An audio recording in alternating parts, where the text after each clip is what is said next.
Hello everyone, welcome to Afsara 24/7. My name is Niharika Walia Bhatnagar and I am with you with the area of ABFM. चलिए,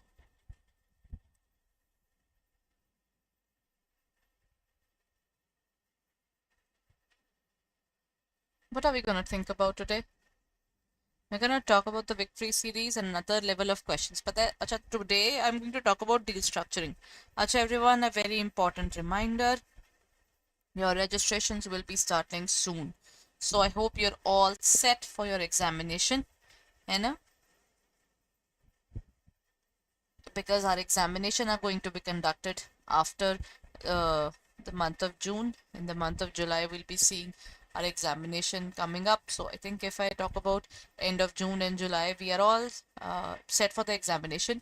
The registration dates will be opening up in May. So then I would like to request you all again, please decide in advance which particular subjects do you want to take.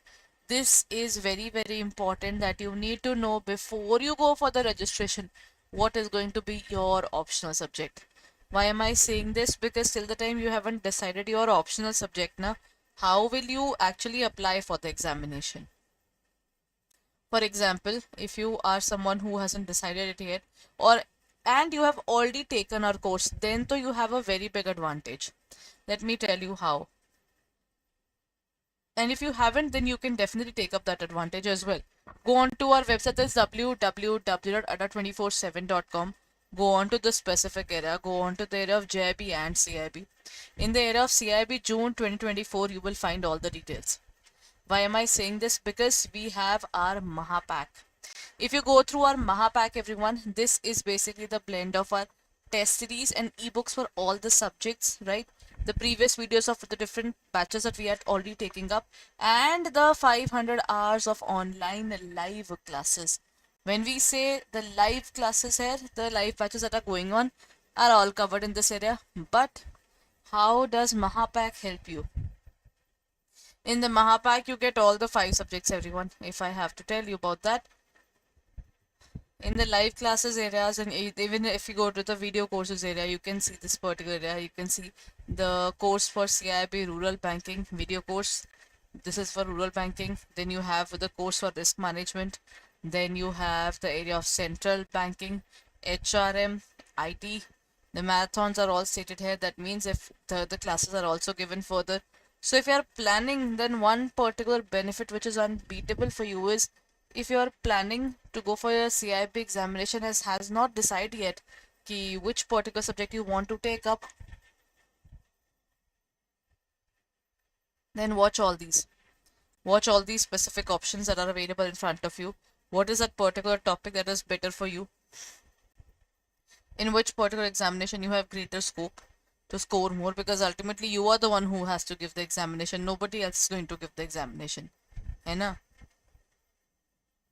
It is you who has to give the examination.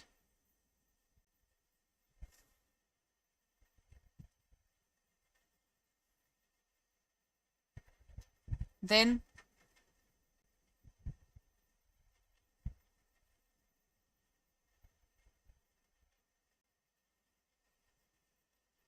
chaliye. So in this case, if you're planning, then I think just go through all these courses. This would be really helpful for you. Just look at all the courses. You don't really have to decide it that way. You just have to just decide when you are looking forward to the specific area of all the courses, first 3 classes, first class, second class. If you get 80%, 90% of it, then that's it. That means you can take up that subject, because this will definitely lower down your burden. Because first 4 subjects are definitely not that easy, right? So if you want, then go ahead and check out the Mahapack. Buy it right away, because at this point of time it is available at double validity. You pay for 6 months, you get it for 12 months. I think this particular validity is unbeatable. That's one particular truth. So you just have to use the code Y541 and apply it. You will get it at 80% discount if you are using our app. So then I think this is the perfect time, right? So check it out on our website and our app for further details.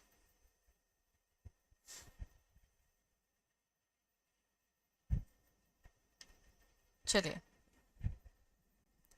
That's it for the day, everyone. Now let's talk about our class further.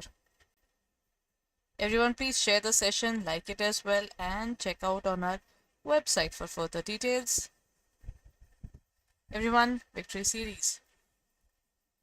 Individual chapters are already done. So if you want to go for the individual chapters as well, that will also be helpful for you.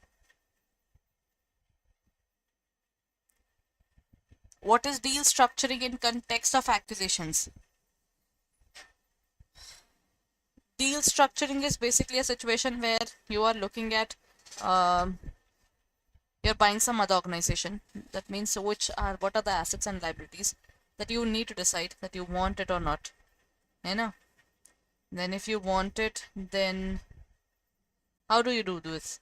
It is a process to target company for acquisition. It is the process of analyzing the financial performance of the acquirer. It is a process of forming an agreement between the acquirer and the target firm, and the process of negotiating the price. I think I won't call it the negotiation that is required. When we talk about the area of context of deal structuring is what?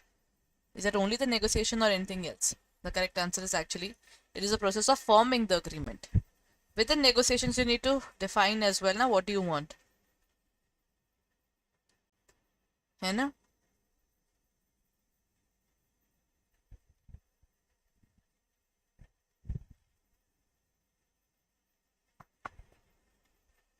What does the term deal structure refer to in context of acquisitions?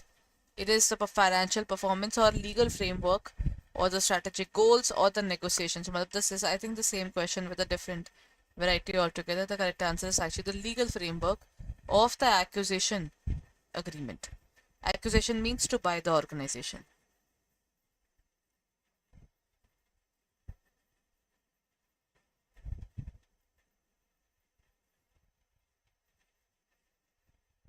Done?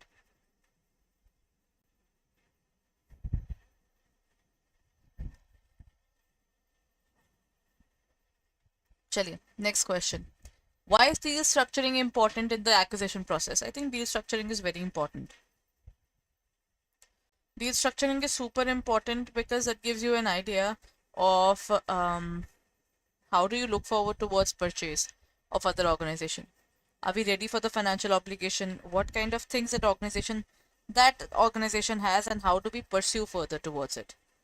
That clarity is required now to determine the market value of the target company, to outline the rights and obligations, to conduct the financial due diligence, or to assess the strategic fit between the acquirer and the target company.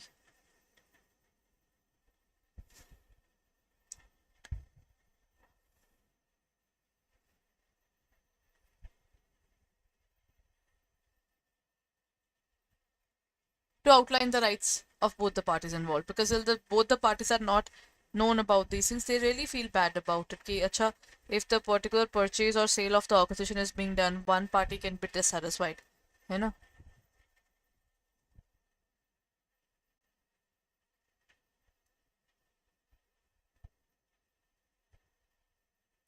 Done?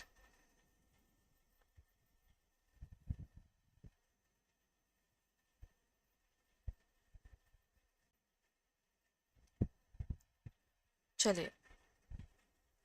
Let's look at the next question.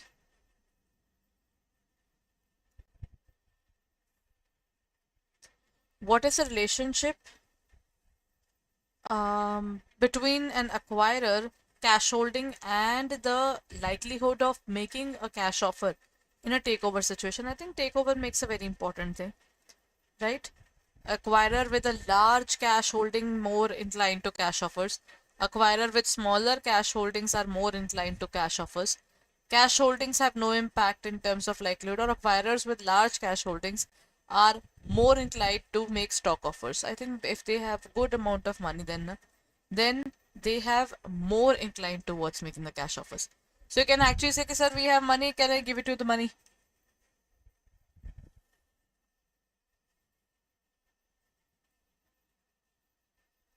Can we settle down with this particular area? है ना? Then the next part is related to the area of when might the holding company structure be preferable as the acquisition vehicle. Holding structure, holding company structure. Holding is basically an organization which has more than, which has got the right to be there in the business. These organizations are basically when a target company has its low abilities or when the acquirer plans to immediate integration, when the target company is a foreign company, or when there are no tax benefits. See, when we are looking at this point of time now, I think if I have acquiring in terms of a holding company, the answer would be when the target company is a foreign corporation. I think for if you are looking at a foreign company, think about it, you bought a specific organization, then what will happen?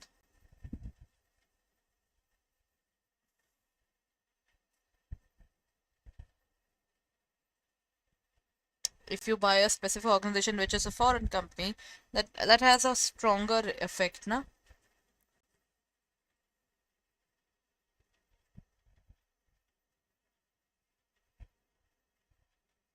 Then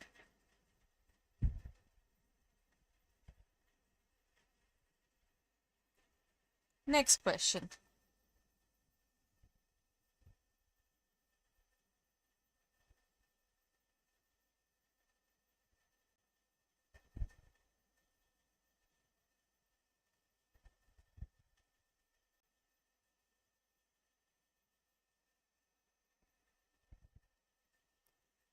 Acha, next question. The next question says, uh,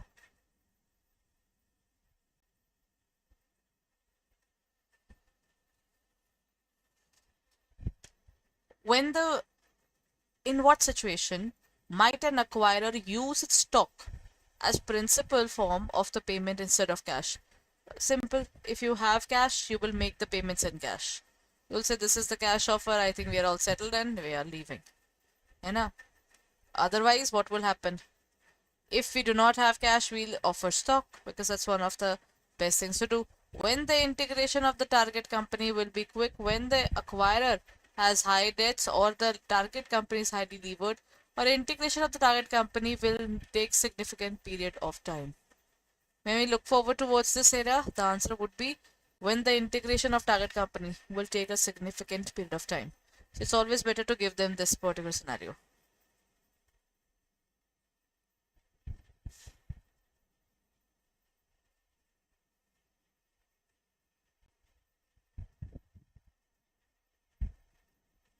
Then,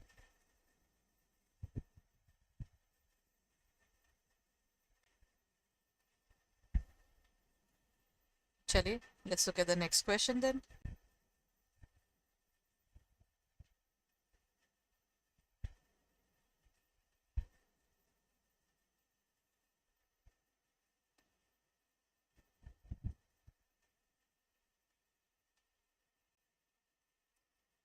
Now, let's look at the next question, everyone.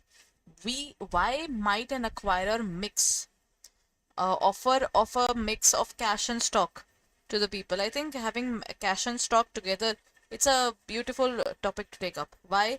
Because think about it, if you give cash, then half of it is settled. Remaining we're giving them stock. That means we're giving them a part of our company, na?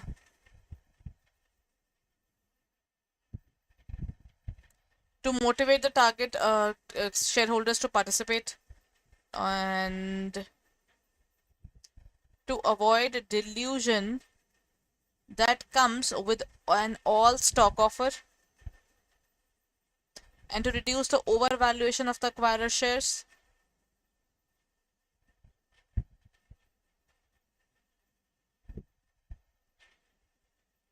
or all of the above? The answer is all of the above. Everything is very important. है ना?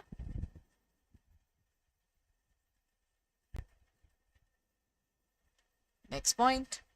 What problem does the multiple option bidding strategy generate? I think when you give multiple options, people can definitely look forward towards the specific area which they find suitable.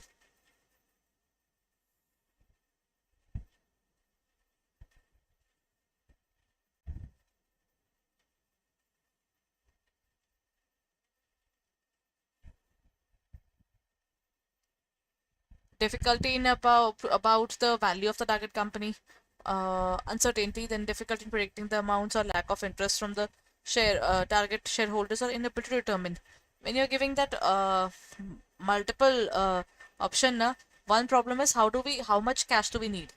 Because you're just looking at all the options, you need a solution for that. Na? Okay, this is what we want and this is what we're taking up.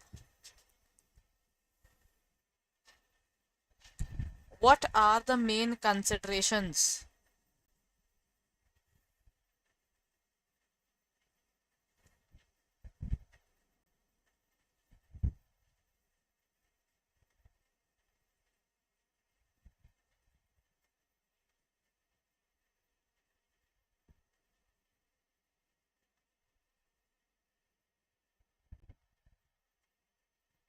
What are the main consideration in tax and accounting aspects? In terms of tax and accounting aspects, to be very clear about it. Ensuring compliances with the financial reporting requirements and minimizing the taxable income, maximizing tax benefits and reducing accountable liabilities, reinforcing purchasing decisions and ignoring core economic aspects or overriding accounting concerns with tax implications. Main consideration in tax and accounting. One of the basic problem is to actually ensure that the financial reporting is going well and to minimize the taxable income. See, if you want to minimize your taxable income, na, for that what you really need is minimizing can be done by tax planning. ठीक है ना? Tax planning is basically looking at what particular method you can reduce it to the maximum. Not the other way around, okay, let's try something fraud and then reduce our taxes accordingly, because that can create a lot of problem.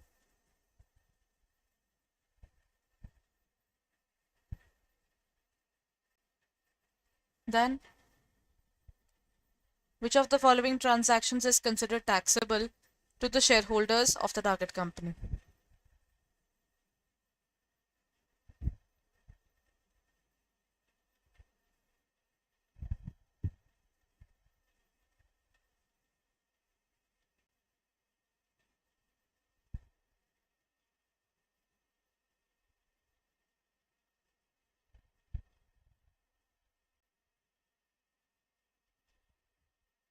What's going to be the answer? Cash purchase of acquirer's shares, stock for stock exchange, purchase of the target assets with acquirer's debts, or acquisition through the share swap. Which of the following transactions is considered taxable? See, if you had stock and you gave stock, that will not make a difference. You know, the main thing is purchase of the target assets with acquirer's debts. If I take debts and then I use it to purchase, then I can definitely tell people that this is not good na. Then actually I can claim all the interest there. है ना?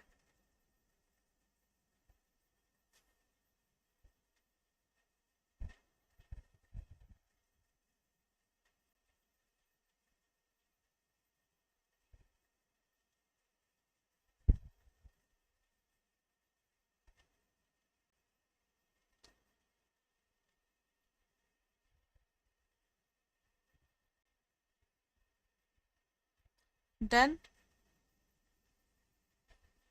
अच्छा, the next point.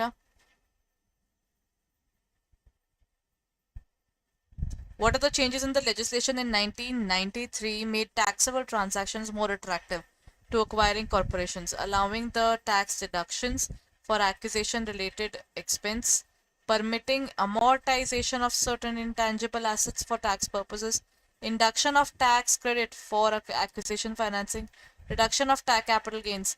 In this area, the basic thing the taxable transaction says is permitting the amortization. You can cry that you had incurred some expenditures and you can write it off over the period of time. That is to be covered under B point. Done, everyone? Okay, then this is it for the day. I hope this session was fruitful and helpful for you. If it was, then please go ahead and like the session. And if you're planning, then here it is, our Mahapack. Test series, ebooks, English medium, bilingual, optional subjects, mini marathons, Mahamarathons, everything is available here.